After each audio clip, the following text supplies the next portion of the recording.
আমাদের প্রিয় নবী সাল্লাল্লাহু আলাইহি সাল্লামের জীবনের এক একটি দিক,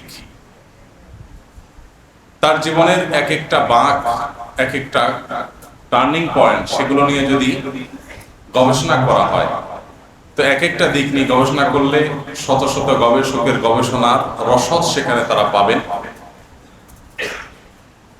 এবং কিয়ামত পর্যন্ত গবেষণা হতে থাকলেও নবী করিম সাল্লাল্লাহু আলাইহি সাল্লামের জীবনের সেই সমস্ত গুরুত্বপূর্ণ দিকগুলোকে অ্যানালাইসিস করে গবেষকরা শেষ করতে পারবে না।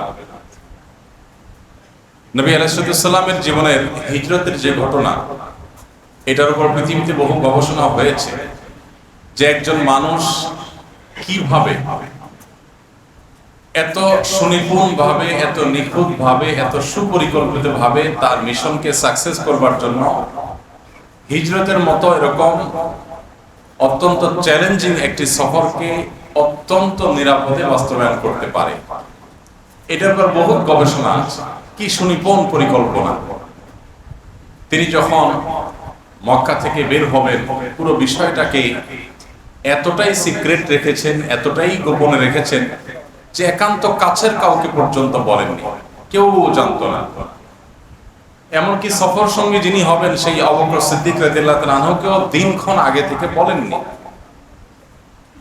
কারণ কোনো না কোনো ভাবে সে কথা অন্যরা টের পেয়ে যেতে পারে।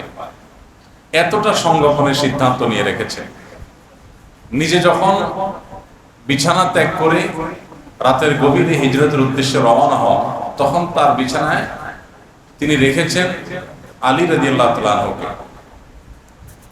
আলী রাদিয়াল্লাহু তাআলা আনহুকে বিছানায় শোয়ার উদ্দেশ্য হলো রাতের গভীরে যদি মক্কার মুশরিকরা তার আনাগোনা, তার অবস্থান এটাকে পর্যবেক্ষণ করে, তাহলে তারা দেখতে যেন পায় যে নবী সাল্লাল্লাহু আলাইহি সাল্লামের শয়ন কক্ষে কেউ একজন আছে, অর্থাৎ তারা যেন বিভ্রান্ত হয়। ঠিক একইভাবে যখন তিনি হিজরতের উদ্দেশ্যে মক্কা থেকে বের হবেন, আগে থেকে তার পরিকল্পনা কখন কি করবেন। তিনি বের হওয়ার পর আবু বকর সিদ্দিক রাদিয়াল্লাহু তাআলাকে সাথে নিয়ে বের হলেন, সাথে ছিলেন আবু বকর সিদ্দিক রাদিয়াল্লাহু তাআলা আনহুর পরিবারের বিভিন্ন সদস্যরা বিভিন্ন দায়িত্বে। আসমা রাদিয়াল্লাহু তাআলা আনহা জাতুন নাতাকাইন, তাকে দায়িত্ব দিলেন ক্যাটারিং এর, খাবার দাবার রান্না করা এবং সেটা পৌঁছে দেওয়া। ছাগল চড়ানোর দায়িত্ব, ভান করে একজন খাবার নিয়ে যাবে, আরেকজন পেছন থেকে তার পায়ের দাগগুলো মুছে দিবে। অর্থাৎ যেই গারে সওর নবী সাল্লাল্লাহু আলাইহি সাল্লাম আশ্রয় নিয়েছেন আবু বকর রাদিয়াল্লাহু তাআলাকে সাথে নিয়ে, সেখানে যেহেতু তিনি লম্বা একটা সময় আশ্রয় দিয়ে নিয়েছেন, লম্বা একটা সময় অবস্থান করেছেন, কয়েকদিন ছিলেন সেখানে, খাবার পরিবেশন করার জন্য, খাবার পৌঁছে দিয়ে আসার জন্য একজনকে দায়িত্ব দিলেন। তিনি যখন খাবার নিয়ে যাচ্ছেন এবং আসছেন, মক্কার মুশরিকরা এদিকে খোঁজাখুঁজি করছে, তার পায়ের চিহ্ন দেখে দেখে যদি তার টের পেয়ে যায় যে এই জায়গায় গেছে, এই জন্য ছাগলের রাখালকে দায়িত্ব দিলেন যে তার পেছনে পেছনে ছাগল নিয়ে যাবে, যে ছাগল চড়াইতে যখন যাবে পুরো রাখাল সহকারে, পুরো ছাগলের পাল সহকারে, তখন পায়ের চিহ্নগুলো সব মুছে যাবে। এরপর মক্কা থেকে মদিনার যে চিরচেনা পথ, সেই পথে না গিয়ে ভিন্ন একটা অচেনা পথে, নতুন পথে রওনা দিলেন, যাতে মক্কার মুশরিকরা ওই চিরচেনা পথে গিয়ে বিভ্রান্ত হয়। এভাবে পদে পদে এত সুনিপুণ পরিকল্পনা, এটা আজকের উন্নতির এই যুগে, আধুনিকতার এই যুগেও মানুষ চাইলেও এত সুন্দর পরিকল্পনা করতে পারে না। নবী করিম সাল্লাল্লাহু আলাইহি সাল্লামের জীবনে যদি আপনি দেখেন, দুনিয়াতে এসেছেন, দুনিয়ার আলো যখন দেখেছেন, তার আগেই বাবাকে হারিয়েছেন।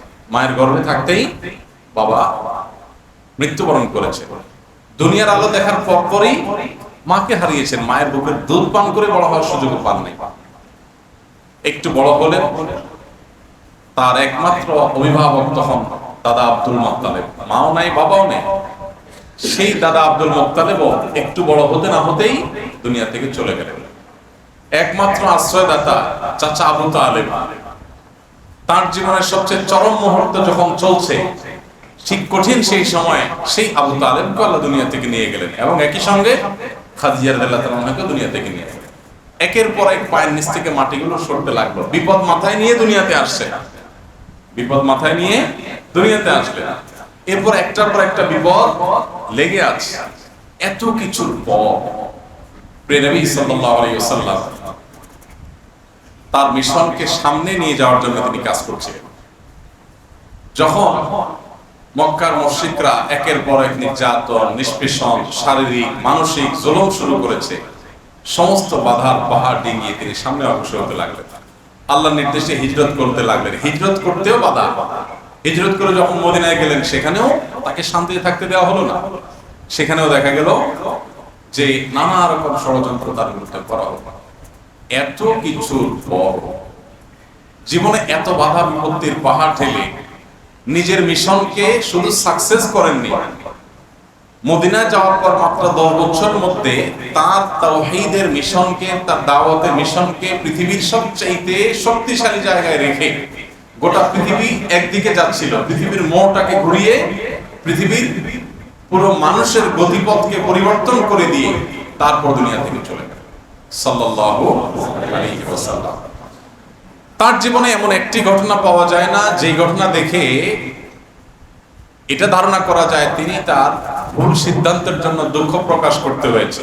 এত বাধা বিপত্তি, এত যুদ্ধ বিগ্রহ নবী করিম সাল্লাল্লাহু আলাইহি সাল্লামের জীবনে এত কিছুর পর দেখা গেছে যে তিনি তার এই পুরো জীবনে কখনো ভুল সিদ্ধান্ত নিয়ে সরি বলতে হয়েছে, দুঃখ প্রকাশ করতে হয়েছে এমন কোনো ঘটনা ঘটেনি। আর এগুলো তখনই সম্ভব হয় যখন গাইডেড বাই আল্লাহ সুবহানাহু ওয়া তাআলা হয়। আল্লাহ সুবহানাহু ওয়া তাআলার পক্ষ থেকে সরাসরি তত্ত্বাবধানে পরিচালিত না হলে এভাবে একজন মানুষের জীবন কখনো এত নিখুঁতভাবে পরিকল্পনা করা সম্ভব হয় না। আল্লাহ রাব্বুল আলামিন আমাদেরকে তার অনুসরণ অনুকরণ করার তৌফিক দান করুন। ভাইরা আমার, তো সেই নবী সাল্লাল্লাহু আলাইহি সাল্লামের জীবনের হুদায়বিয়ার সন্ধি কয়েকটি ছোট ছোট শিক্ষা কয়েক মিনিটে আলোচনা করব ইনশাআল্লাহ। নবী করিম সাল্লাল্লাহু আলাইহি সাল্লামের জীবনের অনেক বড় একটি ঘটনা হলো হুদায়বিয়ার ঘটনা।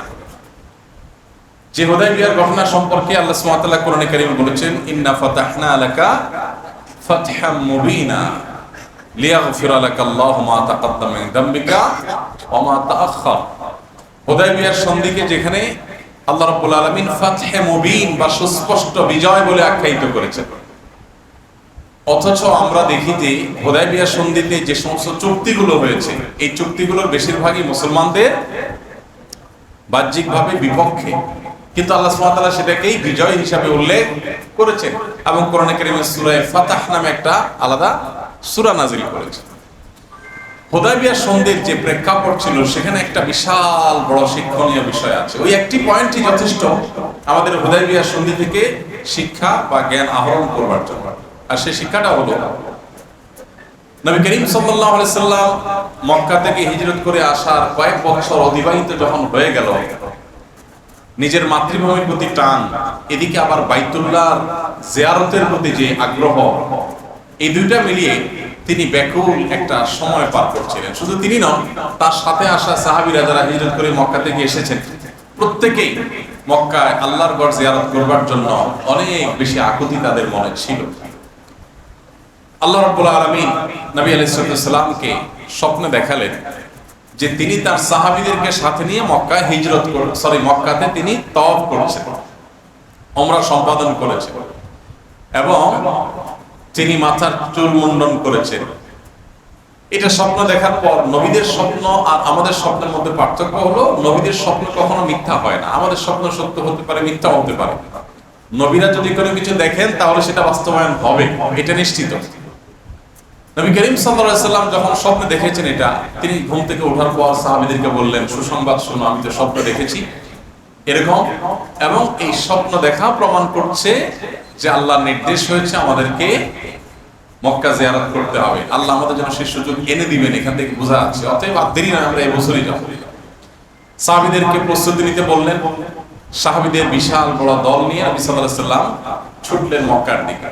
উদ্দেশ্য উমরা সম্পাদন করা। উমরা করার জন্য তিনি মদিনার যে মিকাত, সেই মিকাত থেকে ইহরাম পরিধান করে সাহাবীদেরকে সাথে নিয়ে উমরার উদ্দেশ্যে রওনা করলেন। সাধারণত মক্কাতে যেখানে শত্রুপক্ষ আছে, মক্কার মুশরিকরা আছে, তারা নানা সময় যুদ্ধ বিগ্রহ চাপিয়ে দিয়েছে মুসলমানদের উপরে। এখন সেই মক্কায় যখন যাচ্ছেন সেখানে তো নানামুখী বাধা আসবে, বিপত্তি আসবে। এত কিছু পর নবী সাল্লাল্লাহু আলাইহি সাল্লাম এখানে সাহাবীদেরকে অস্ত্র শস্ত্রে সজ্জিত করে নিয়ে যান নাই, কারণ তিনি যুদ্ধ করতে যাচ্ছেন না, তিনি উমরা করতে যাচ্ছেন। একান্ত পথে ঘাটে নিরাপত্তার জন্য যেটুকু অস্ত্র সাথে রাখার প্রয়োজন ছিল সে সময় ততটুকু সাথে ছিল, এর বাইরে যুদ্ধ করার জন্য কোনো সরঞ্জাম বা প্রস্তুতি তার সাথে ছিল না। স্বপ্নে দেখেছেন, সাহাবীদেরকে বলেছেন যে আমরা উমরা করতে যাচ্ছি, আল্লাহ তাআলা স্বপ্নে দেখিয়েছেন, এটা তো বাস্তবায়ন হবে। যখন হুদায়বিয়ায় গেলেন, আমরা জানি তিনি শুনতে পেয়েছেন যে হুদায়বিয়া নামক জায়গায় মক্কার মুশরিকরা অবরোধ করেছে, তারা মক্কায় মুসলমানদের আগমনের সংবাদ শুনতে পেয়ে মক্কায় প্রবেশ করতে দিবে না, তারা বাধা দিচ্ছে। এদিকে নবী সাল্লাল্লাহু আলাইহি ওয়াসাল্লাম তাদের সে বাধার বিপরীতে যুদ্ধ করবেন, সংগ্রাম করবেন, লড়াই করবেন, এরকম কোনো প্রস্তুতি তার ছিল না। তিনি বিভিন্নভাবে তাদেরকে বোঝানোর চেষ্টা করলেন, বিভিন্নভাবে তাদেরকে নেগোসিয়েশনে আনার চেষ্টা করলেন, কিন্তু কোনোভাবে তারা নেগোসিয়েশনে আসতে চাইল না। নবী করিম সাল্লাল্লাহু আলাইহি সাল্লাম, সাহাবায়ে কেরাম সবাই চিন্তিত হয়ে পড়লেন যে আমরা উমরা করতে এসেছি, ইহরাম পরে এসেছি, এরা মক্কা ঢুকতে দিচ্ছে না, উমরা করতে দিচ্ছে না, বাধা দিচ্ছে, কি করা যায়? একের পর এক প্রতিনিধি পাঠাতে লাগলেন। একজন একজন প্রতিনিধি যান, আবার ফিরে আসেন ব্যর্থ হয়ে, কোনো সফলতা পান না। শেষে মক্কার মুশরিকদের পক্ষ থেকে একজন আর মুসলমানদের পক্ষ থেকে একজন প্রতিনিধি মধ্যস্থতায় একটা সুন্দর সমাধানের পথে আসবেন, কিন্তু দুঃখজনক হলো সেই সমাধানেও উমরা করার কোনো পথ খোলা ছিল না। সিদ্ধান্ত হয়ে গেল যে এই বছর যেভাবে আছেন এইভাবে ইহরামের কাপড় পরা আছেন এইভাবে ফিরে যাবেন, উমরা করতে পারবেন না। যারা মক্কায় গিয়েছেন উমরা করার তৌফিক, হজ করার তৌফিক যাদের হয়েছে, তারা জানেন ইহরামের পোশাক পরিধান করার পর কি আবেগ, কি আকুতি, বাইতুল্লাহর প্রতি কি টান, কি আকর্ষণ তৈরি হয়। এমনিই তো মুসলমানের অন্তরে এটা থাকে, কিন্তু ইহরামের কাপড় পরে যখন আপনি উমরার উদ্দেশ্যে, হজের উদ্দেশ্যে চলে যাবেন, তখন আপনার ভিতরে যে ব্যথা, যে আকুতি, যে আকর্ষণ হয়, এখান থেকে আসলে উমরা না করে ব্যাক করে আসাটা, এটা যে কত কষ্টের সেটা বলার অপেক্ষা রাখে না। তার মধ্যে আবার কয়েক বছর যেতে পারেন নাই, নিজেদের মাতৃভূমি, আল্লাহর ঘর, আবার নবী সাল্লাল্লাহু আলাইহি সাল্লামের স্বপ্ন দেখার পর যে আগ্রহ তৈরি হয়েছে, এই সব কিছুকে রেখে তাদেরকে আবার ফেরত চলে আসতে হচ্ছে। ঐতিহাসিক হুদায়বিয়ার সন্ধি চুক্তি হলো, চুক্তি উভয় পক্ষ থেকে স্বাক্ষরিত হলো, এবং সেই চুক্তির প্রথম শর্তই মুসলমানদের বিরুদ্ধে, সেটা হলো কি, যে এই বছর ফেরত যেতে হবে, আগামী বছর আসবে। এই বছর আসছেন ভালো কথা, কিন্তু উমরা করতে পারবেন না। মক্কার মুশরিকদের এই গায়ের জোরের কথা যে এই বছর করলে সমস্যা কি, আমরা তো ইহরাম কাপড় চলে আসছে, অস্ত্র শস্ত্র নাই, তাহলে আমাদের উমরা করতে আগামী বছরই যখন করতে দিবা, তাহলে এই বছর তো ইহরাম পরে আমরা কাছাকাছি চলে আসছি, সমস্যাটা কোথায়? কিন্তু না, দেওয়া হবে না। তাদের এই গেমার তুমি, তাদের এই বাধার মুখে নবী করিম সাল্লাল্লাহু আলাইহি সাল্লাম সাহাবীদেরকে নিয়ে ওখান থেকে ফেরত চলে গেলেন। এই জায়গায় আমি একটু থামতে চাই, এটুকু আপনারা অনেকেই জানেন। আমার প্রশ্ন হলো, নবী করিম সাল্লাল্লাহু আলাইহি সাল্লাম স্বপ্নে দেখেছেন সাহাবীদেরকে সাথে নিয়ে তিনি উমরা করছেন, সাহাবীরা তার সাথে এসেছেন, হুদায়বিয়া নামক জায়গায় বাধাগ্রস্ত হয়ে তারা পেছনে ফিরে চলে যেতে হয়েছে। এই পরিস্থিতিতে আপনি বা আমি যদি হতাম, নবী করিম সাল্লাল্লাহু আলাইহি সাল্লাম বলেছেন যে তিনি স্বপ্নে দেখেছেন, তার স্বপ্ন সত্য হয়, তাহলে এই বছর আমরা উমরা করব। তিনি বলেছেন আমরা এই বছর উমরা করবই, কিন্তু উমরা তো করা হয়নি। সাধারণভাবে যে কোনো মানুষের মনে সব প্রশ্ন আসতো, আমরা থাকলে আমাদের মনে আরো জোরে প্রশ্ন আসতো, হে আল্লাহর রাসূল, আপনি না বলছেন এই বছর আমরা উমরা করব, আপনি না বলেছেন আপনি স্বপ্ন দেখেছেন, তো নবীর স্বপ্ন তো মিথ্যা হয় না, কিন্তু এখন তো আমাদেরকে ফেরত চলে যেতে হচ্ছে, তাহলে আপনার স্বপ্ন সত্য হলো কই? আমাদের মধ্যে আমরা যদি তখন বেঁচে থাকতাম, হয়তো একজনও ঈমান, এই ঈমান নিয়ে আমাদের ঈমানের যে হালত, এই ঈমান নিয়ে আমরা হয়তো একজন ঈমানের উপর টিকে থাকতে পারতাম। কি বলেন, আপনাদের কারো পারতে মনে হয় যে আপনি বলেছেন এই বছর আমরা উমরা করব, এবং আপনি স্বপ্নে দেখেছেন, আল্লাহ আপনাকে স্বপ্নে দেখিয়েছেন, কিন্তু বাস্তবে দেখলাম যে উল্টা, স্বপ্নটা বাস্তবায়ন হলো না, তাহলে আপনার স্বপ্ন কিভাবে সত্য হলো? এই প্রশ্ন মনের মধ্যে ওকি ঝুঁকি দিত কি দিত না? শুধু ওকি ঝুঁকি, বেঈমান হয়ে যেত মানুষ দলে দলে, ঠিক না? হ্যাঁ ভাইরা আমার, এটি হলো আল্লাহ তাআলার পরীক্ষার জায়গা। সাহাবীদের ব্যাপারে আল্লাহ তাআলা বলেছেন, উলাইকাল্লাযীনা ইমতাহানাল্লাহু কুলুবাহুম লিত্তাকওয়া, তাকওয়া সংরক্ষণের জন্য, তাকওয়াকে রাখবার জন্য সাহাবীদের অন্তরগুলোকে আল্লাহ তাআলা পরীক্ষা করেছেন। আল্লাহর পরীক্ষা উত্তীর্ণ হয়েছে, এগুলো নির্বাচিত। আল্লাহ তাআলা এমনি এমনি বলেন নাই কোরআনে কারীমে আমিনু কামা আমানান নাস, সাহাবীরা যেভাবে ঈমান এনেছে সে মানুষগুলোর মতো তোমরা ঈমান আনো। কি ঈমান ছিল তাদের দেখেন। নবী করিম সাল্লাল্লাহু আলাইহি সাল্লাম বলেছেন এই বছর আমরা উমরা করব, এবং ইহরাম পরে সাহাবীদেরকে সাথে নিয়ে এসেছেন, কিন্তু বাধাগ্রস্ত হয়ে তিনি ফিরে চলে গেলেন, উমরা করা হলো না।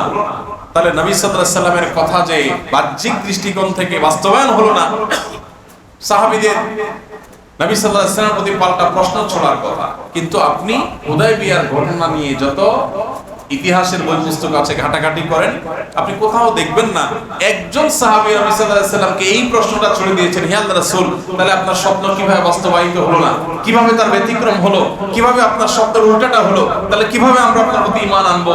এই প্রশ্ন একজন সাহাবীও, এই কথা একজন সাহাবীও হুদায়বিয়ার সন্ধির যে সিদ্ধান্তগুলো মুসলমানদের বিরুদ্ধে ছিল, ওমর রাদিয়াল্লাহু তাআলা আনহু সেগুলোর ব্যাপারে প্রশ্ন তুলেছেন, হে আল্লাহর রাসূল, আপনি না আল্লাহর সত্য নবী, তাহলে ওদের এই সমস্ত উল্টাপাল্টা কথা, ওদের গোয়ার তুমি কথা কেন আমাদেরকে মানতে হবে? এটা নিয়ে তার আপত্তি ছিল। কিন্তু আপনি যে বলেছেন সেটা তো খাটলো না, তাহলে আপনার কথা যে খাটলো না, তাহলে আমরা এখন আপনাকে কিভাবে বিশ্বাস করবো? নাউজুবিল্লাহ, এরকম কথা একজন সাহাবীও, আর আমরা হলে হয়তো একজনও ছাড়তাম না। হলো না তো, তার কথা তো খাটলো না, তাহলে কি? দেখুন ভাইরা, এই জায়গাটাতেই সাহাবীরা গোটা পৃথিবীর ইতিহাসের সমস্ত মানুষদের মধ্যে নবী রাসূলদের পরে সবচেয়ে শ্রেষ্ঠ মানুষ, সেরা মানুষ। আল্লাহ নবীর সাথে কারা সঙ্গী হবেন, কারা সাহাবী হবেন, তার আমলে কাদের জন্ম হবে, তাদের ঈমানের শক্তি কত পাওয়ারফুল হবে, এই সবগুলো আল্লাহ তাআলা আগে থেকে ডিসিশন নিয়ে রেখেছেন। আল্লাহ রাব্বুল আলামিন আমাদেরকে তাদের অনুসারী হওয়ার তৌফিক দান করুন। আমিন। আল্লাহ তাআলা সাহাবীদের ভালোবাসা আমাদের অন্তরে গভীরভাবে ধারণ করার তৌফিক দান করুন। আমিন। ভাইরা আমার, এই যে নবী সাল্লাল্লাহু আলাইহি সাল্লামের স্বপ্ন বাহ্যিকভাবে বাস্তবায়ন হলো না, মন খারাপ হয়ে যাওয়ার মতো একটা ব্যাপার ছিল। সাহাবীরা ফেরত গেলেন, পরবর্তী বছর তারা ঠিকই উমরা সম্পাদন করলেন। শুধু উমরা সম্পাদন করলেনই না, ঐতিহাসিক হুদায়বিয়ার সন্ধির এই চুক্তি থেকেই পরবর্তীতে মক্কা বিজয়ের সূচনা হয়েছিল। এই চুক্তির প্রায় প্রতিটি পয়েন্টই মুসলমানদের বিরুদ্ধে ছিল। দেখেন, প্রথমটাই বিরুদ্ধে, যে আগে ফেরত যাও, পরে দেখা যাবে আগামী বছর, গায়ের জোরের কথা।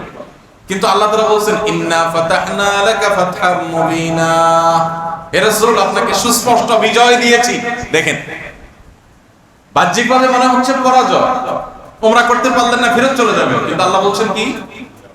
সুস্পষ্ট বিজয়, শুধু বিজয় না। এটা যে সুস্পষ্ট বিজয়, এর ভিতরে যে লুকায়িত ছিল সেটা দেখতে আমাদের বেশি অপেক্ষা করতে হয় না। খুব সামান্য সময়ের ব্যবধানে দেখা গেছে অনেকটা রক্তপাতহীন ভাবে এই যেই মক্কায় প্রবেশ করতেই অনুমতি পাওয়া যাচ্ছিল না, সেই মক্কাকে রীতিমতো স্বাধীন করে নিলেন নবী সাল্লাল্লাহু আলাইহি ওয়াসাল্লাম। হ্যাঁ আমার, তাহলে ওই যে উমরার কথা উনি স্বপ্নে দেখেছেন, সেটার কি হবে? ওইটার উত্তর হলো, আল্লাহ রাব্বুল আলামিন তাকে স্বপ্নে দেখিয়েছেন উমরা করবেন। সেটা এই বছরই হতে হবে জরুরি না, এক বছর পরেই হয়েছে। অর্থাৎ যেটা স্বপ্নে আল্লাহ দেখিয়েছেন সেটা বাস্তবে ঠিকই হয়েছে, শুধু একটা বছর গ্যাপ হয়েছে। এই যে একটা বছর গ্যাপ হয়েছে, সেটা কেন? যাতে করে ওই যে মক্কা বিজয়ের সূচনা এখান থেকে তৈরি হয়। কারণ এই হুদায়বিয়ার সন্ধির মাধ্যমে যুদ্ধ বিগ্রহ বন্ধ ছিল। এই চুক্তির কারণে উভয় পক্ষ যুদ্ধ বিগ্রহ করে নাই। এই সুযোগে নবী করিম সাল্লাল্লাহু আলাইহি ওয়াসাল্লাম দাওয়াতের কাজ করতে পেরেছেন। এই সুযোগে তিনি মক্কা বিজয়ের যে প্রাথমিক কাজগুলো সেগুলো সব শেষ করতে পেরেছেন, এবং খুব সহজে অল্প সময়ের ব্যবধানে মক্কা বিজয় করতে পেরেছেন। তাহলে আল্লাহ তাআলা তাকে যে স্বপ্ন দেখিয়েছেন যে তিনি মক্কা প্রবেশ করেছেন, তিনি চলছে এসেছেন, তিনি উমরা করেছেন, সে স্বপ্ন বাস্তবায়ন হয়েছে না হয় নাই? শুধুমাত্র আল্লাহ তাআলা মাঝখান থেকে সাহাবীদের ঈমানের একটু পরীক্ষা করলেন, তারা ঈমানের পরীক্ষা উত্তীর্ণ হয়েছেন। আল্লাহ শুধু মক্কা বিজয় দেন নাই, মক্কাতে শুধু উমরা করার সুযোগ দেন না, মক্কাকে কিয়ামত পর্যন্ত সময়ের জন্য মুসলমানদের কাছে বিজয়ী করে দিলেন। মক্কা বিজয়ের তৌফিক দিয়ে দিয়েছেন কিয়ামত পর্যন্ত। সেই যে নবী সাল্লাল্লাহু আলাইহি ওয়াসাল্লাম মক্কা বিজয় করেছেন, ১৫০০ বছর চলে গেছে, আজও পর্যন্ত পৃথিবীর অনেক শহর, অনেক মুশরিকরা, অনেক কাফেররা দখল করেছে, মক্কা আজও পর্যন্ত এক সেকেন্ডের জন্য কোনো কাফেররা দখল করতে পারে না। তাহলে হুদায়বিয়ার এই ঘটনা থেকে আমরা কি শিখলাম? কোরআনে যদি কোনো নির্দেশ আল্লাহ দেন, আল্লাহ রাসূল সাল্লাল্লাহু আলাইহি ওয়াসাল্লাম যদি কোনো কথা বলেন, আমি যদি বাহ্যিকভাবে দেখি যে সেটার উল্টা কিছু হচ্ছে, তাহলে আমার চোখে দেখা ভুল হতে পারে, আল্লাহ এবং তার রাসূলের কোনো কথা ভুল হতে পারে না।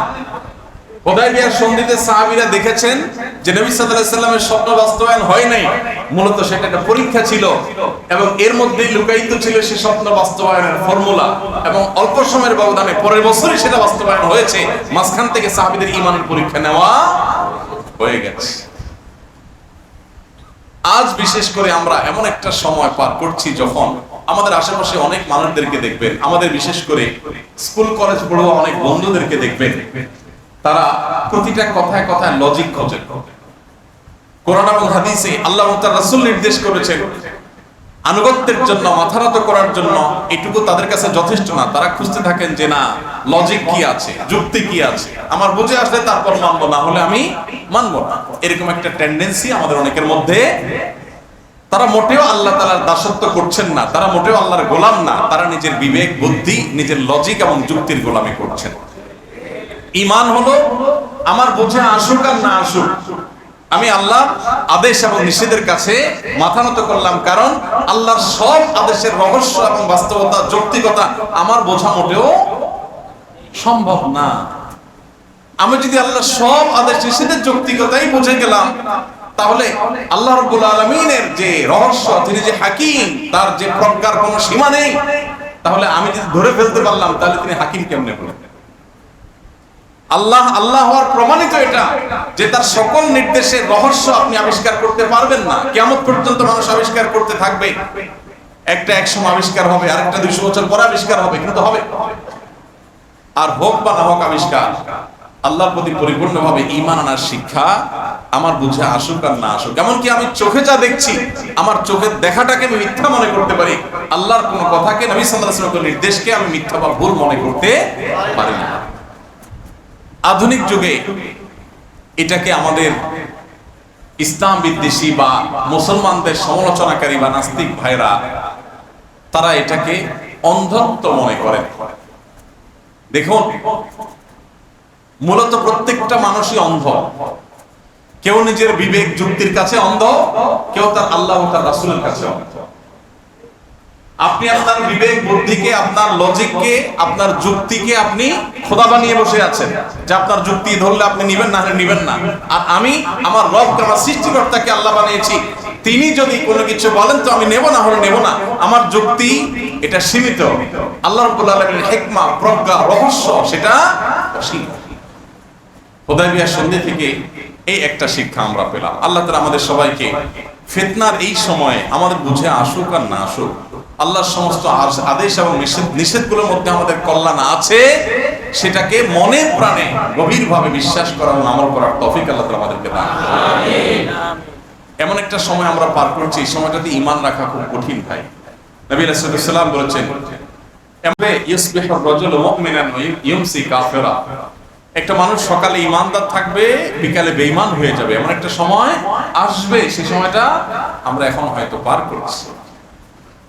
চতুর্দিকে ফিতনার ঘনঘটা, এই অবস্থায় আল্লাহর কাছে প্রত্যেক রাকাত নামাজে আমরা যখন পাঠ করি, তখন মনে প্রাণে অর্থ বুঝে দোয়া করব, ইহদিনাস সিরাতাল মুস্তাকিম। আল্লাহ আপনি আমাদেরকে সরল সঠিক পথ দেখায় দেন।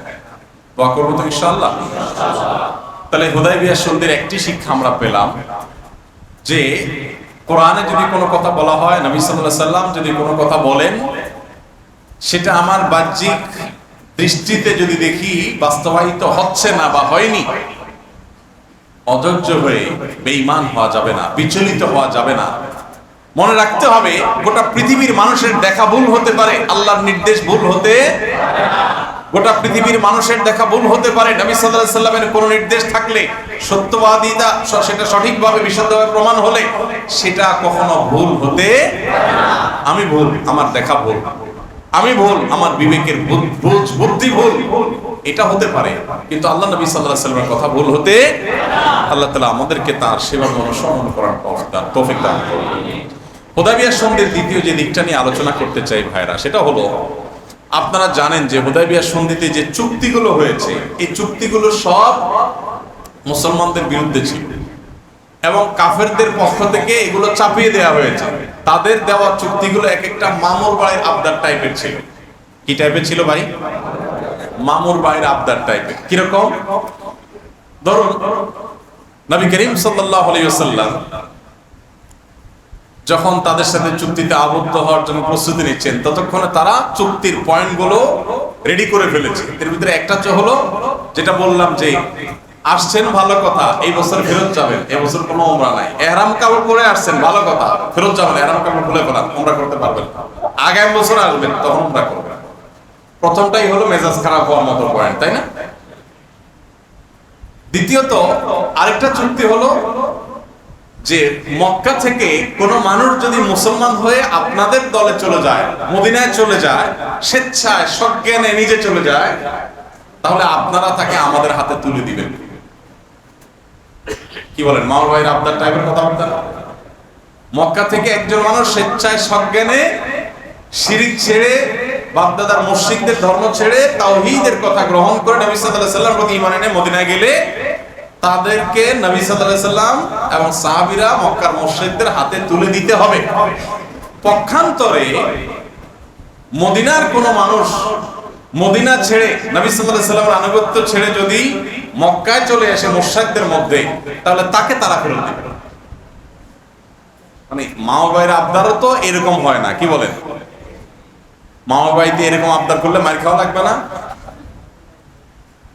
মাওয়া ভাইয়ের আবদারও ফেল কাফেরদের আবদারের কাছে, তাই না? কিন্তু অবাক করা বিষয় কি দেখেন, নবী করিম সাল্লাল্লাহু আলাইহি ওয়াসাল্লাম বলেন, হ্যাঁ ঠিক আছে, ঠিক আছে, ওকে, কোনো অসুবিধা নেই, ঠিক আছে, সাথে সাথে মানলেন।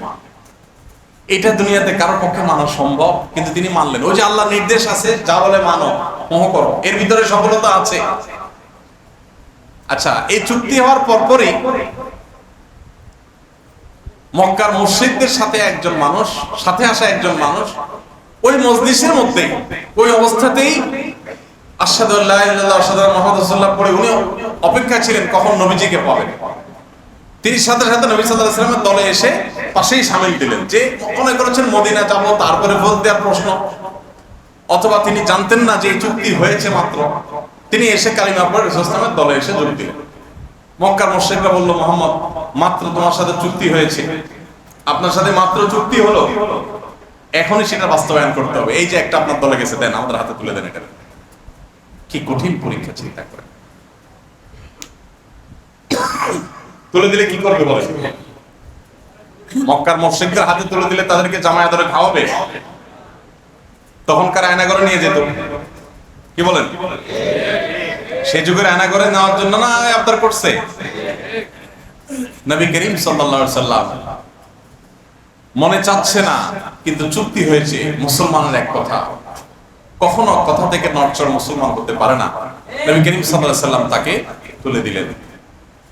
কষ্ট লাগছে, কিন্তু চুক্তি রক্ষা করতে গিয়ে, ওয়াদা রক্ষা করতে গিয়ে তুলে দিলেন। আল্লাহর ফয়সালা, ওই যে নবী সাল্লাল্লাহু আলাইহি ওয়াসাল্লাম আল্লাহর কাছ থেকে ওহীর মাধ্যমে সবকিছু জানতেন, আল্লাহ হয়তো তাকে জানিয়েছেন। তিনি এই ফয়সালা যখন দিলেন, মনে কষ্ট হচ্ছিল, তারপরও তিনি মেনে নিলেন।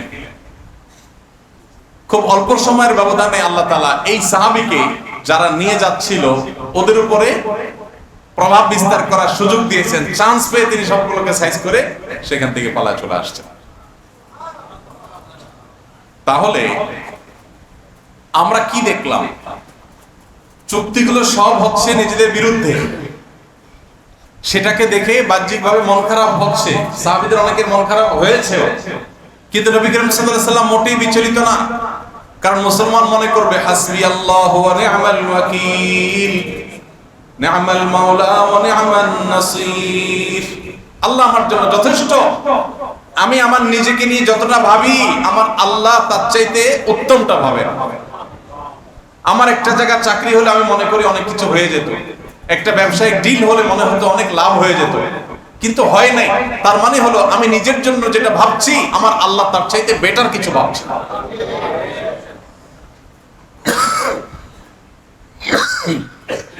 তো এই শিক্ষা এখান থেকে আমরা পেলাম যে আল্লাহর কোন ফয়সালা আমার বুঝে আসুক আর না আসুক, আমি সেটাকে মেনে নিলে এর ভিতরে কল্যাণ থাকবে ইনশাআল্লাহ। আজ আমাদের জীবনে যে ডিপ্রেশন, আমাদের জীবনে যে দুশ্চিন্তা, ঘরে ঘরে দেখবেন মানুষ ডিপ্রেসড। প্রমোশনটা হলো না, চাকরিটা হলো না, ব্যবসাটা টিকলো না, ডিলটা হলো না, আমাদের মন খারাপ। ওয়াল্লাহি এরকম বহু বিষয় আমাদের জীবনে বারবার ঘটেছে, আমরা হয়তো ভালো করে খেয়াল করার সুযোগ পাই নাই। আপনার জীবনে বহুবার ঘটেছে, আপনি একটা জিনিসকে ভালো মনে করেছেন এবং তার জন্য লালায়িত ছিলেন, হয় নাই, মন খারাপ করেছেন। একটা সময় আপনার কাছে দিনের আলোর মতো পরিষ্কার হয়ে গেছে, যা হয়েছে তাতেই আপনার কল্যাণ ছিল, এটা হইলে বরং আপনার সর্বনাশ হইত। এরকম ঘটনা কি জীবনে দু চারবার হয় না? হয় না? প্রত্যেকের জীবনে। আমার জীবনে এরকম আমি বহু কিছু দেখেছি। আবার এর বিপরীতটাও দেখেছি, কোনো কিছু হলে মনে হইতো যে অনেক ভালো হবে, খুশি হয়ে গেছি, হয়ে গেছে, কিন্তু পরে 2 বছর 5 বছর 7 বছর পরে দেখছি যে হায় হায় সর্বনাশ, কি হইল? হয়েছে না হয় নাই বলেন? বেশি দিন আগের কথা না, এদেশে সরকার পরিবর্তন হয়েছে। বিগত রেজিমের আমলে একটা পদের জন্য অনেক মানুষ লালায়িত ছিল, টাকা পয়সা কত কষ্ট, হায়রে একটু পদ নেই পাই। কেউ পদ পায় নাই, তার মনটা অনেক খারাপ হয়ে গেছে, হায় হায় এত কিছু করলাম, পারলাম না, আল্লাহ তুমি একটু দিলা না, এত দান সাদকা করলাম, এত হুজুরদের দিয়ে দোয়া টোয়া পড়াইলাম, কিছুই হলো না, পদটা পাইলাম না, মনটা খারাপ করছে বেচারা। আরেকজন পদটা পাইছে, পাইয়া তো সে নারায় থাকবে, সুবহানাল্লাহ আলহামদুলিল্লাহ মিলাদ দিচ্ছে, মিষ্টি খাওয়াচ্ছে সবাইরে, অনেক খুশি, সে পদটা পাইছে। এর মধ্যে আল্লাহ তাআলার ফয়সালা চলে আসছে, সরকার পতন হয়ে গেছে। এখন যে পদ পায় নাই এবং মন খারাপ করছিল, সে এখন কি বলে? আলহামদুলিল্লাহ, আল্লাহ বাঁচাইছো তুমি, জানটা অন্তত বাঁচছে মালিক। আর যে পদটা শেষ মুহূর্তে পাইলো এবং পাইয়া সে অনেক বেশি লাফালাফি করলো, অনেক বেশি খুশি হয়ে গেল, সে এখন বলল মাবুদ এ কি পরীক্ষা তোমার? ঠিক না ঠিক? এটাতে আপনারা খুব জমে উঠছেন মাশাআল্লাহ। কিন্তু ভাই বাস্তবতা হলো, ওয়াল্লাহি আল্লাহর শপথ করে বলি, আপনার জীবনে এরকম ঘটনা বহু ঘটে, আমার জীবনে বহু ঘটে। আমরা শিক্ষা গ্রহণ, আমার আল্লাহ আমার জন্য যা নির্বাচন করেছেন তা আমার নির্বাচনের চাইতে 1000 গুণ উত্তম। আমার যদি কোথাও বিয়ে করার খুব শখ ছিল, ইচ্ছা ছিল, সেখানে হয় নাই, অবশ্যই এর মধ্যে আমার কল্যাণ নিহিত। আমার একটা জায়গায় চাকরি হওয়ার কথা ছিল, হয় নাই, আমি মন খারাপ করব না।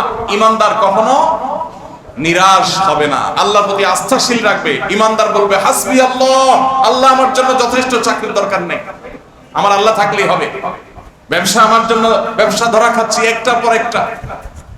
সেদিন এক ভাই বললেন, ভাই কয়েকদিনের ব্যবধানে আমার 3টা গাড়ি অ্যাক্সিডেন্ট করছে, কয়েকদিনের ব্যবধান, এভাবে একটার পর একটা হচ্ছে দুঃখ। স্বাভাবিকভাবে একটু বোঝানো কঠিন, বোঝানো একটু কঠিন। ভাই একটার পর একটা গাড়ি অ্যাক্সিডেন্ট হচ্ছে, কয়দিন পর পর অ্যাক্সিডেন্ট হচ্ছে। গাড়ি ব্যবসা করি আমি, যা কামাই করতেছি তার কয়েক গুণ আমার লস দিতে হচ্ছে। স্বাভাবিকভাবে মন খারাপ হয়ে যায়। কিন্তু দেখেন ইমানদারের যে সান্ত্বনার জায়গাটা, যে আমার সব কিছু চলে যাচ্ছে, লাখ লাখ টাকা লস হয়ে যাচ্ছে, কিয়ামতের ময়দানে আল্লাহ যদি ডেকে বলেন, বান্দা জীবনে অনেক বিপদ দিয়েছি, তুমি ধৈর্য ধারণ করেছো, তুমি মেনে নিয়েছো, এর বিনিময়ে তোমাকে যাও এই জান্নাতের চাবি দিয়ে দিলাম। তাহলে এই যে হারাইলাম, এই হারানোর বিনিময়ে যে জান্নাতটা পাইলাম, এই বিনিময়টা কি লাভের না লসের? আরে হারাইলে আমি কত হারাইতে পারবো, লাখ লাখ কোটি কোটি, গোটা দুনিয়ার সব, এই তো। আর পাবো যেটা, সেটা তো কমপক্ষে এই গোটা পৃথিবীর 10 গুণের চাইতেও বেশি, কমের পক্ষে। এবং এটা তো এক সময় থাকবে না, আর ওইটা অনন্তকাল থাকবে, তাহলে আমার সমস্ত হারানোর বিপরীতে যে প্রাপ্তি হবে সেটা কম না বেশি? এই জন্য ইমানদারের কখনো মন খারাপ হওয়ার সুযোগ, ইমানদার কখনো ডিপ্রেসড হয়ে হতাশ হতে পারে না। এই জন্য গোটা পৃথিবীতে দেখবেন যত সুখী দেশ আছে তত ডিপ্রেশন সবচেয়ে বেশি, তত সুইসাইড সবচেয়ে বেশি, তত আত্মহত্যা সবচেয়ে বেশি। এবং পৃথিবীতে প্রত্যেক বছর বিশ্ব স্বাস্থ্য সংস্থার জরিপ অনলাইনে সার্চ দিয়ে দেখবেন প্রায় প্রতি বছর গোটা পৃথিবীতে আত্মহত্যা সবচেয়ে কম থাকে মুসলমানদের মধ্যে। কারণ মুসলমান জানে তার হারাবার কিছু নাই, হাতি মরলেও লাখ, বাঁচলেও লাখ। আল্লাহ তাআলা আমাদের সবাইকে হুদায়বিয়ার এই শিক্ষাটা আমাদের জীবনে ধারণ করে আল্লাহ তাআলা সমস্ত ফয়সালাকে মেনে নেওয়ার মতো মানসিকতা এবং সবর আমাদেরকে দান করুন। তাহলে কোনো দুঃখে, কোনো দুর্দশায়, কোনো বিপদে কখনো হতাশাগ্রস্ত হবেন না তো ইনশাআল্লাহ। স্বামী স্ত্রী ঝগড়া লাগছে, মুডটাই নষ্ট হয়ে গেছে। আজকে বাইরে থেকে চানাচুর বুট বাদাম নিয়ে আসছেন, একটু ভালো মন্দ নিয়ে আসছেন বউয়ের জন্য, দুজন বসে একসাথে খাবো, খোশ গল্প করবো, আর ঢুকতেই মেজাজটা নষ্ট করে দিল, মুডটাই শেষ করে দিল। আমরা সাধারণত খেয়ে হারায় ফেলাই, তাই না? মেজাজটা নষ্ট হয়ে যায়, তাই না? কিন্তু আপনি তখন যদি চিন্তা করেন হয়তো তার সাথে এই যে এখন গন্ডগোলটা চলতেছে এর ভিতরে কোন একটা কল্যাণ অবশ্যই আছে। আল্লাহর কল্যাণ কি সেটা আমি বুঝতেছি না, হয়তো বুঝে আসবে 6 মাস পর যে ওই দিনের ঝগড়া না হইলে এই কাজটা হইতো না। তো ইমানদার সবসময় প্রত্যেকটা দুঃখের মধ্যেও সুখ খোঁজার চেষ্টা। আরে ভাই, নবী করিম সাল্লাল্লাহু আলাইহি সাল্লামের চাইতে দুঃখী মানুষ পৃথিবীতে কে ছিল বলেন তো? দুনিয়ার আলো দেখার আগে যে ব্যক্তি বাবাকে হারিয়েছেন, মায়ের গর্ভে থাকতে যার বাবা নাই, দুনিয়ার আলো দেখার পর মা নাই, মায়ের বুকের দুধটা পর্যন্ত খাওয়ার সুযোগ পান নাই, বাবার স্নেহটা কোনোদিন মাথার উপরে পড়ে নাই, মায়ের আলতো আদর, মায়ের কোল যার পাওয়ার সুযোগ হয় নাই, সামান্য বুঝজ্ঞান হওয়ার পরই যার সবচেয়ে বড় আশ্রয়দাতা দাদাটিও নাই হয়ে গেল। গোটা মক্কার মানুষ যখন শত্রুতা করছে তখন তার একমাত্র আশ্রয়ের জায়গা চাচাকে আল্লাহ তাআলা নিয়ে গেলেন, স্ত্রীকে আল্লাহ তাআলা নিয়ে গেলেন, খাদিজা রাদিয়াল্লাহু নিয়ে গেলেন। একের পর এক পায়ের নিচ থেকে মাটি সরে গেল। এরপরে যেই মক্কার মানুষ আলামিন এতদিন বলেছে, যারা বিশ্বস্ত বলেছে, যারা তাকে এত প্রশংসা করেছে, সেই মানুষগুলো তাকে পাথরের আঘাতে রক্ত রঞ্জিত করলো, সে মানুষগুলো তাকে অপমানিত করলো, শারীরিকভাবে লাঞ্ছিত করলো, পেরেশান করলো, ডিপ্রেশন হতে পারে একজন মানুষ, সেরকম কাজগুলো তার উপরে চাপিয়ে দিল।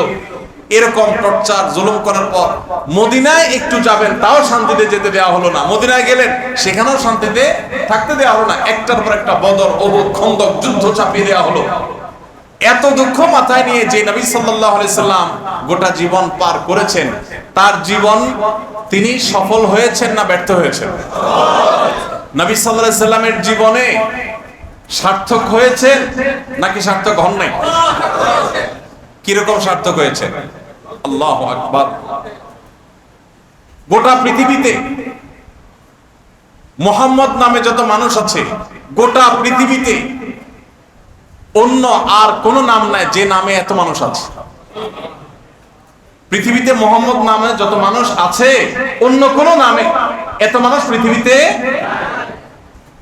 যে লোকটাকে একটা খারাপ কথা বললে এখনো লক্ষ লক্ষ কোটি কোটি মানুষ জীবনের শেষ রক্তবিন্দু দেওয়ার জন্য প্রস্তুত হয়ে যায়, তার নাম কি? তার নাম কি? মুহাম্মদ সাল্লাল্লাহু।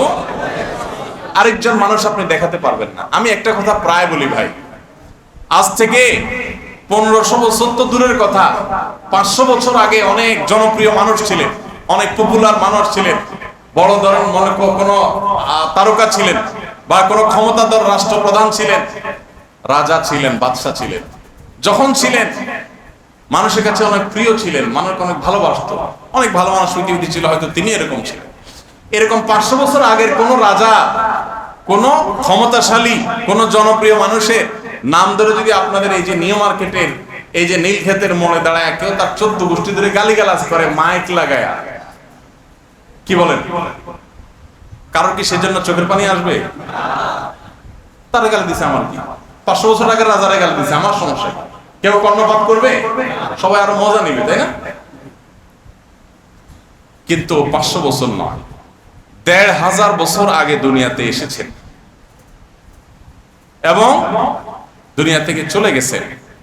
১৫০০ বছর পার হওয়ার পরও এখনো পৃথিবীর আফ্রিকার কোন এক কোনায়ও যদি কোন একজন মানুষ তার সম্পর্কে একটা খারাপ কথা বলে, তো বাংলাদেশের এই কোণা থেকে আমাদের অন্তরে অস্থিরতা শুরু হয়, আমরা কষ্ট পাই, ঠিক না ঠিক? আমাদের অন্তরে রক্তক্ষরণ হয়।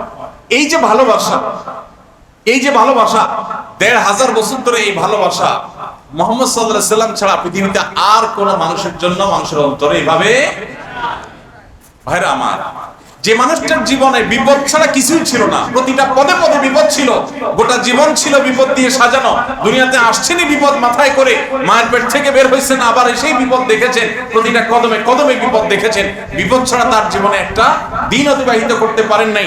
সেই মানুষটা যদি তার সারা জীবনের বিপদ সংকুল এই জীবনের বিপরীতে এই জীবন পার করার পরে তিনি যদি পৃথিবীর সবচেয়ে সাকসেস মানুষ হতে পারেন, তিনি যদি পৃথিবীর সবচেয়ে সফল মানুষ হতে পারেন, তিনি যদি পৃথিবীর সবচেয়ে জনপ্রিয় মানুষ হতে পারেন, তিনি যদি তার মিশনকে সবচেয়ে বেশি সফল করতে পারেন, তিনি যদি সবচেয়ে স্মরণীয় বরণীয় হতে পারেন, তিনি যদি গোটা পৃথিবীর মানুষের কাছে সবচাইতে ভালোবাসার পাত্র হতে পারেন, তাহলে তার উম্মত হিসাবে আমার জীবনে দুঃখ দুর্দশা আসলে আমি মন খারাপ কেন করি? আমি কি বোঝাতে পারছি ভাই? তাহলে কোন বিপদে, কোন দুঃখে, কোন কষ্টে মন খারাপ করবো তো ইনশাআল্লাহ। আমাদের নিজাম ভাইয়ের ক্যান্সার হয়েছে, আল্লাহ তাআলা তাকে পরিপূর্ণ শেফা দান করুন। স্বাভাবিক মানুষ হিসাবে আমরা কষ্ট পাই, আমাদের পেরেশানি হয়, আমাদের ভয় হয়, আমাদের দুশ্চিন্তা হয়, কিন্তু ঈমানদার, আল্লাহ বলেছেন ওয়ালা ইয়াস মিন রাউহিল্লাহি ইল্লাল কওমুল কাফিরুন, আল্লাহর রহমত থেকে কাফির ছাড়া কেউ নিরাশ হতে, ঈমানদার কখনো নিরাশ হবে না। ঈমানদার বলবে পায়ের তলার সমস্ত মাটি শেষ হতে পারে, সকল দরজা বন্ধ হতে পারে, সকল বিপদ আমার চতুর্পাশে আসতে পারে, তারপরেও আমার ভরসা থাকবে কার উপরে? আমার জীবনে সকল বিপদ আসতে আসতে যদি আমাকে শেষ করে ফেলে, আমি যদি মরেও যাই, তাতে আমার হারাবার কিছু নাই, কারণ আমার আখিরাতে আল্লাহ তাআলা এই সবরের বিনিময়ে জান্নাত দিবেন ইনশাআল্লাহ। আল্লাহ তাআলা বলেছেন ইন্নামা ইউওয়াফাস সাবিরুনা আজরাহুম বিগাইরি হিসাব, ধৈর্যশীলদেরকে আল্লাহ তাআলা হিসাব ছাড়া বিনিময় দিবেন। কিয়ামতের ময়দানে সবরকারীদেরকে আল্লাহ বলবেন হিসাব নিকাশ লাগবে না, দিয়ে দাও, থুম, গণাগণি নাই, গুনে গুনে কয়টা আর পাবা, দিয়ে দাও। আল্লাহর কাছে এরকম অডেল পাইতে চাই কিনা? তাহলে একটা কাজ করতে হবে, সুবহানাল্লাহ আলহামদুলিল্লাহ বলা সোজা, কোরআন তেলাওয়াত করা সোজা, ওয়াজ করা সোজা, ওয়াজ শোনাও সোজা, কঠিন কোনটা? সবর করা। চান্দিটা গরম হয়ে যাবে, কিন্তু তারপরে নিজেকে ঠিক রাখতে হবে। মাথা গরম হয়ে গেল আর মুখ দিয়ে ফাঁস করে খারাপ কথা বের হয়ে গেল, এটা কখনো ঈমানদার করতে। ধৈর্য ধারণ করবেন তো ইনশাআল্লাহ। আপনারা দোকানদার মানুষ, কাস্টমারের এক কথা বেশি দুই কথা দিলেন উঠে, এই বেটা কি মনে করছ, দোকানদারি করে দেখি একা ফকির হয়ে গেছে, শুরু করে দিলেন। আল্লাহ তাআলা আমাদের সবাইকে ধৈর্য ধারণ করার তৌফিক দান করুন। হুদায়বিয়ার সন্ধির তাহলে আরেকটা শিক্ষা আমরা পেলাম, জীবনে অনেক কিছু আমরা দেখবো হয়তো আমার বিপরীতে গেছে, আমার বিরুদ্ধে গেছে, যা চাইলাম তা হইলো না, ব্যাটে বলে হইলো না, যা চাইলাম তা হইলো না, মন খারাপ হয়ে গেল, কিন্তু তারপরেও কখনো নিরাশ হওয়া যাবে না, ধৈর্য হারা যাবে না। আল্লাহ আমার জন্য যদি কোনো কিছু বিপদ দেন, তারপর আমার সবর করতে হবে। দেখেন, ঈমানদার চাইতে সুখী কোনো মানুষ পৃথিবীতে নাই। পৃথিবীতে প্রতি বছর সুখী দেশের তালিকা হয়, সুইজারল্যান্ড, অমুক দেশ, তমুক দেশ, 1 নম্বর 2 নম্বর 3 নম্বর হয়, তাই না? মজার বিষয় হলো মুসলমান দেশগুলো অনেক গরিব দেশ আছে, কিন্তু তারা তাদের চাইতে অনেক সুখী। আচ্ছা, এত দূরে যাওয়া লাগবে না, আমাদের কাছেই দেখবেন অনেক গরিব মানুষ, দেখবেন কি সুখ, সুখের চোটে রাস্তার আশেপাশে সব মানুষগুলো দেখবেন কি নাক টানা টানতেছে, আর আপনি বাসায় এসি চলতেছে, তারপরেই প্রশংসা করেন, ঘুম আসতেছে না। ঘুমের যে কি মূল্য যারা আসে না সে জানে এটা কি, ঠিক না? ঠিক বলেন ভাই আমার। এই জন্য ঈমানদার কখনো কোনো অবস্থাতে নিরাশ হবে না, বরং ধৈর্য ধারণ করবে, এবং বাহ্যিকভাবে কষ্ট হবে, তারপরে সেটাকে মেনে নিবে যে এর মধ্যে কি আছে, কল্যাণ আছে। দুঃখের মধ্যে সে হাসবে। দুঃখের মধ্যে হাসবে কিভাবে? ধরেন একটা লোক বাইক অ্যাক্সিডেন্ট করছে, ঠ্যাং একটা ভেঙে গেছে, পা একটা ভেঙে গেছে। এখন একটা পা ভেঙে যাওয়ার পর সে বলতেছে আল্লাহ এই অবস্থায় তোমার শুকর আদায় করে আলহামদুলিল্লাহ, দুঃখেও আলহামদুলিল্লাহ। এখন প্রশ্ন হলো দুঃখে আবার আলহামদুলিল্লাহ কেমনে বলবে? ভাঙছে পাও, ভালো কিছু তো হয় নাই, পা ভাঙছে তো নিশ্চয়ই ক্ষতি হয়েছে, কিন্তু সে বলতেছে আলহামদুলিল্লাহ। কেন? কারণ সে চিন্তা করছে পা তো আরেকটা আস্ত আছে, একটা ভাঙছে আরেকটা ওইটাও তো ভাঙতে পারতো, যেহেতু ওইটা ভাঙে নাই সেজন্য আল্লাহ তোমার কাছে শুকর। কত মানুষ অ্যাক্সিডেন্টে জীবনটা চলে গেছে, আল্লাহ জীবনটা তো তুমি আমার রাখছো। তাহলে ইমানদার শুকর আদায় করার জন্য তার বহু ইস্যু আছে। আর যে বেসবর, যে অধৈর্য, তার বেসবরির জন্য কোনো ইস্যু লাগে না। এই জন্য সবসময় সবর করবো তো ইনশাআল্লাহ। সবর করলে লাভ কি জানেন? সবর করলে লাভ নিজের। সবর কিন্তু সবাই করে, কেউ আগে ভাগে করে আর কেউ ঠেলায় পড়ে করে, করে সবাই। মসজিদ থেকে বাইরে এসে না, এখন প্রোগ্রাম বাইরে দেখলেন জুতা জোড়া নাই, নিয়ে গেছে আল্লাহর বান্দারা, কেউ একজন নিয়ে গেছে, নেওয়ার পরে এবার 14 গোষ্ঠী ধরে তার গালিগালাজ করলেন। হ্যাঁ, বেটা মসজিদে আসে চুরি করস, চোরের গোষ্ঠী চোর। হ্যাঁ, আপনার যা মুখ দিয়ে আসলো বললেন, বোধ শখ করে জুতাটা কিনছিলাম 2 দিন হয়ে পারলো না, এই মসজিদ সব চোরের গোষ্ঠী। আরে কমিটির লোকজন সুবিধা নাই কেন? না জুতো চুরি হয় কেন? সিসি ক্যামেরা লাগে না কেন? দেখে না কেন? আপনি এক চোট নিয়ে নিলেন, গালিগালাজ করে শেষ করে ফেললেন। করার পর যখন অনেকক্ষণ গালিগালাজ করলেন, মাথা যখন একটু ঠান্ডা হইলো, এবার বললেন কি, যাক নসিবে যা আছে হয়েছে, আল্লাহ ভরসা। তাহলে এতক্ষণ গালিগালাজ করে আমল নষ্ট করে এখন আপনি ঠেলায় পড়ে, কারণ চোরের তো ধারে কাছে পাবেন না, জিদ করবেন অনেক কিছু, কিন্তু তারা তো চোর তো এতক্ষণ নিয়ে ওইটা বেচাও শেষ হয়। আপনি তো যখন কিছু করতে পারতেছেন না, এবার বলতেছেন আল্লাহ ভরসা, থাক সদকার নিয়ত করলাম। আর যারা বুদ্ধিমান তারা আগে থেকে এই কাজটা করে, আল্লাহ ভরসা, জুতা হারাই গেছে, এর ভিতরে কোনো কল্যাণ আমার আছে, অন্য কোনো বড় বিপদ থেকে আল্লাহ হয়তো আমাকে উদ্ধার করবেন, আলহামদুলিল্লাহ। তাহলে ইনশাআল্লাহ সবসময় এভাবে সবর করবো তো আল্লাহ চান তো। মনের বিরুদ্ধে কিছু দেখলেই মাথা যেন গরম হয়ে না যায়। হুদায়বিয়ার সন্ধিতে নবী সাল্লাল্লাহু আলাইহি ওয়াসাল্লাম সাহাবীদের সবার মনের বিরুদ্ধে সাহাবীদের সমস্ত চুক্তিগুলো ছিল না। এগুলো কি কেউ মানে যে আপনার দলের লোক আমার এখানে আসলে তারে ফেরত দিতে হবে, তা আমার দলের লোক গেলে আপনি ফেরত দিবেন? এগুলো কেউ মানে?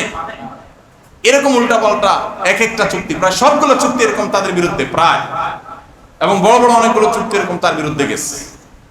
নবী করিম কিছু চুক্তি ছিল শুধুমাত্র খুশি হওয়ার মতো, আর বড় বড় চুক্তিগুলো এরকম।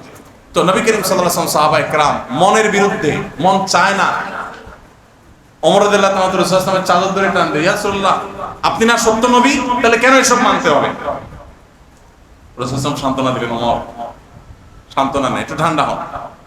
পরবর্তীতে দেখতে না দেখতে এই হুদায়বিয়ার সন্ধিকে আল্লাহ বিজয় বলেছেন, ঠিকই এর মাধ্যমে কি হয়েছে, মক্কা বিজয় হয়েছে। মক্কার মুশরিকরা যারা অনেক কাহিনী করছিল, না ঢুকতে পারবেন না, এই লাগবে সে লাগবে, হান লাগবে তান লাগবে, এরাই এক সময় 2 হাত তুলে বলছে, মুহাম্মদ আপনি মাফ না করলে উপায় নেই। তাহলে হুদায়বিয়ার সন্ধির শিক্ষাটা ধারণ করবো তো ইনশাআল্লাহ। আর একটা পয়েন্ট বলে শেষ করবো, সেটা হলো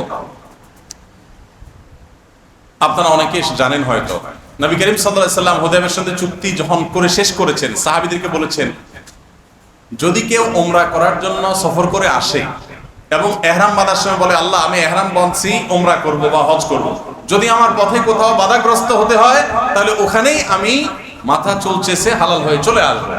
মাসআলা হলো, কারোর সাথে যদি কোরবানি করার জন্য হজের পর উমরার পর, হ্যাঁ, যদি কেউ পশুর সাথে নিয়ে আসে, তাহলে বিশেষ করে হজের সফরে কোরবানি করতে হয়, উমরা তার কোরবানি নেই, তো যদি কেউ কোরবানির পশুর সাথে নিয়ে আসে তাহলে সেটা জবে করে ফেলতে হয়।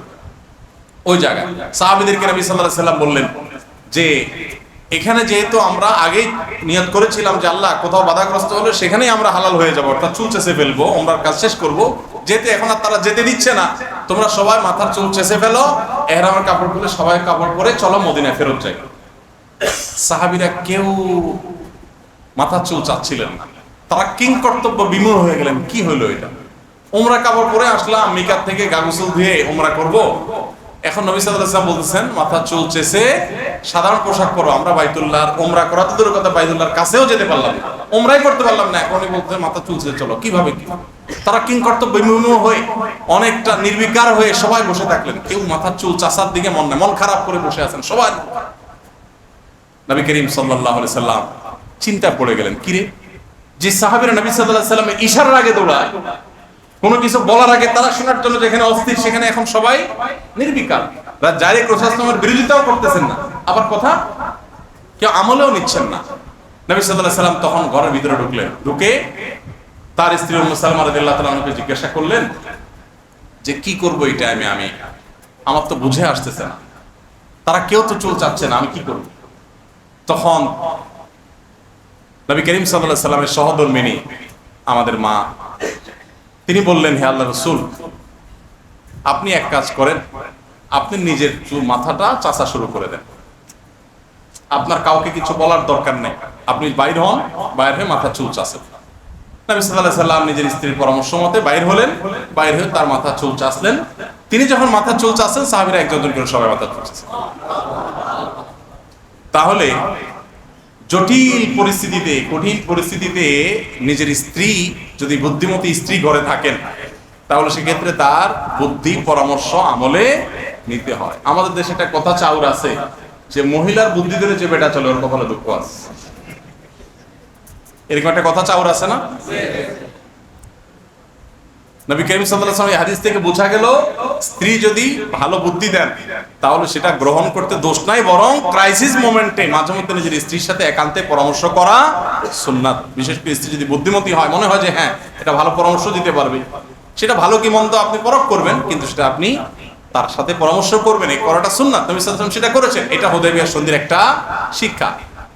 বিশেষ করে এরকম জটিল পরিস্থিতিতে নিজের মাথায় অনেক কিছু আসে না, তখন কাছের লোকদের একটা সহজ বুদ্ধিতে অনেক আইডিয়া চলে আসে। নবী করিম সাল্লাল্লাহু আলাইহি সাল্লাম নবী হওয়ার পরও নিজের স্ত্রীর সাথে পরামর্শ করেছেন, অথচ আমরা অনেকে মহিলাদেরকে এমন ভাবে কোণঠাসা করে রাখি যে কোনো কথায়, আরে তোমার আবার মহিলার আবার কি কথা, ভাত কাপড় যেমন খাইও বলছে একটা কথা বুদ্ধি দিতে আসে। আবার উল্টাটাও আছে, অনেক ঘরে মহিলারা এত পণ্ডিতি করে, স্বামী উঠতে তার অনুমতি লাগবে, বসতে তার অনুমতি লাগবে, ডানে। এখন বিশেষ করে এই সময়টা বেশি চলতেছে আরো, না? অনেকে আছে যে বউয়ের কথার বাইরে, এখন তো আমরা তো বলতেছি যে মাঝে মধ্যে বুদ্ধি নিয়ে না, অনেকে আছে যে বউ বুদ্ধি ছাড়া সে নড়ে চড়েই না, এটা আবার বেশি হয়ে যায়, তাই না? ও যে কোন রাজার ঘটনা আছে না, যে ওই রাজা সব পুরুষদেরকে একত্র করছে যারা বউয়ের কথা শুনে, তো ডাকছে, ডেকে বলছে যে যারা বইয়ের কথা শুনে সবাই এই লাইনে দাঁড়ায়, আর যারা বইয়ের কথা শুনে তারা এই পাশে দাঁড়ায়। এখন দেখা গেল যে রাজা ডান পাশে দাঁড়াইতে বলছেন, যারা বইয়ের কথা শুনে তারা, তো প্রায় সব লোক ডান পাশে গেছে, কারণ সব আমাদের মতো বউ ভক্ত, সব ডান পাশে, একজন শুধু বাম পাশে দাঁড়ায় আছে। পরে রাজা বললো যে যাক, এই রাজ্যে একটা লোক আছে নিজের বুদ্ধি চলে, বোঝা গেছে। তারা ডাক দিয়ে বলছে, তুমি বউয়ের কথা চলো না, তাই না? যাক, তোমার মতো একটা পুরুষ পাওয়া গেছে। তখন সে বলল, রাজা সাহেব, আসলে আমার স্ত্রী আসার সময় বলে দিছে সবাই যেদিকে দাঁড়া তুমি তার উল্টা দিকে দাঁড়াবে, এই জন্য আমি এদিকে দাঁড়াইছি। রাজা বলল, হ্যাঁ রে, এটাও তো মাঠে মারা গেল। এখন আমাদের অনেকে আছেন এরকম অন্ধের মতো স্ত্রীর কথা শুনে, বিশেষ করে ফ্যামিলি লাইফে, সাংসারিক জীবনে দেখা যায় মায়ের কথা শুনবো না বউয়ের কথা শুনবো, এটা নিয়ে তো পুরুষদের অবস্থা থাকে ওই যে পাটা পুতার ঘষার মতো মাঝখান দিয়া, তাই না? মা বলে আমার কথা শুনবি, আর বউ বলে আমার কথা শুনবো। বউ বলে, দেখো নবীজি হুদায়বিয়ার সন্ধিতে বউয়ের পরামর্শ করছে, চান্দু মাথায় রাখো। আর মায়া বলে, বেটা আমার পায়ের নিচে তোর জান্নাত, মানে আমার আনুগত্যের মধ্যে তোমার জান্নাত, তুমি আমার কথার বাইরে চললে খবর আছে কিনা। বেচারা চিন্তা করে, যাবো এদিকে গেলেও সমস্যা, ওদিকে গেলেও। তো যাই হোক, মায়ের আনুগত্য, বাবার আনুগত্য তো করতেই হবে, যৌক্তিক নির্দেশ হলে সবকিছুর উপরে প্রায়োরিটি দিতে হবে, কিন্তু স্ত্রীর সাথেও প্রয়োজন মতো বিশেষ পরিস্থিতিতে পরামর্শ করার শিক্ষা হুদায়বিয়ার সন্ধি থেকে পাওয়া যায়। নবী সাল্লাল্লাহু আলাইহি সাল্লামের জীবনের এক একটা দিক, বলছিলাম না যে হুদায়বিয়ার সন্ধি নিয়ে আলোচনা করলে ঘন্টা ঘন্টা আলোচনা করা যাবে, অনেক শিক্ষণীয় দিক আছে। আল্লাহ রাব্বুল আলামিন আমাদেরকে নবী সাল্লাল্লাহু আলাইহি সাল্লামের জীবন ইতিহাস থেকে শিক্ষা গ্রহণ করার তৌফিক দান করুন। হুদায়বিয়ার ঘটনা শুধু না, আরো যে সমস্ত দিক আছে তার জীবনে, পুরো জীবনীটা আমরা পড়ে শেষ করব ইনশাআল্লাহ, ঠিক আছে না? একটা সিরাত গ্রন্থ অন্তত পড়ে শেষ করব। গত বছর এখানে 4-5 দিন ব্যাপী সিরাতের আলোচনা হয়েছে, নবী সাল্লাল্লাহু আলাইহি সাল্লামের জীবন ইতিহাসের আলোচনা হয়েছে, এবছরও হয়েছে, তার আগের বছরও হয়েছে, আরো অনেক বছর। কত বছর ধরে চলতেছে? 5 বছর ধরে চলতেছে। আমি আসতেছি মানে 3 বছর ধরে, 4 বছর। তার আগের বছর অসুস্থ ছিলাম, করোনা। তো 4 বছর যাবত আলহামদুলিল্লাহ আমি আসতেছি। এই 4 বছরেরটা বাদ দেন, গত বছর থেকে এই বছর পর্যন্ত একটা সিরাত গ্রন্থ পড়ে শেষ করছেন এরকম কোন মায়ের পুত বাপের পুত থাকলে হাত তোলেন। ওয়াজ তো বহুত শুনলেন, এবার দেখি ধরা খান। কই হাতটাত নাই দেখি। আপনি পড়ছেন? কোন বই পড়ছেন? আর রাইকুল মাকতুম শুরু থেকে শেষ পর্যন্ত প্রশ্ন করলে উত্তর দিতে পারবেন?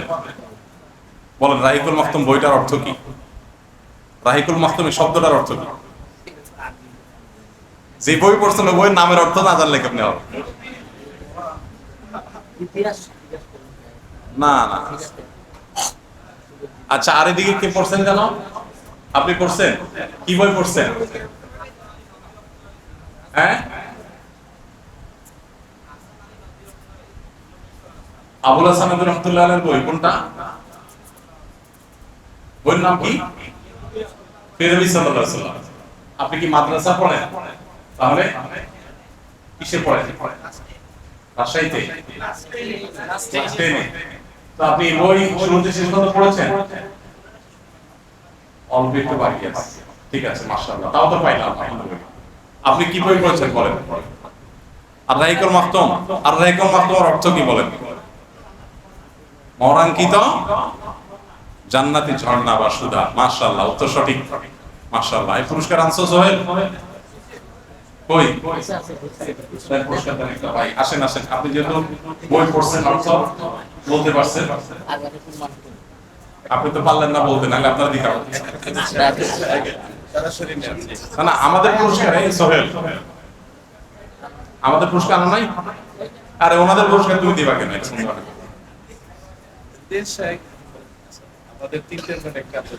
তুমি আনো নাই সোহেল? ফাউন্ডেশনের পুরস্কার আনো নাই কেন?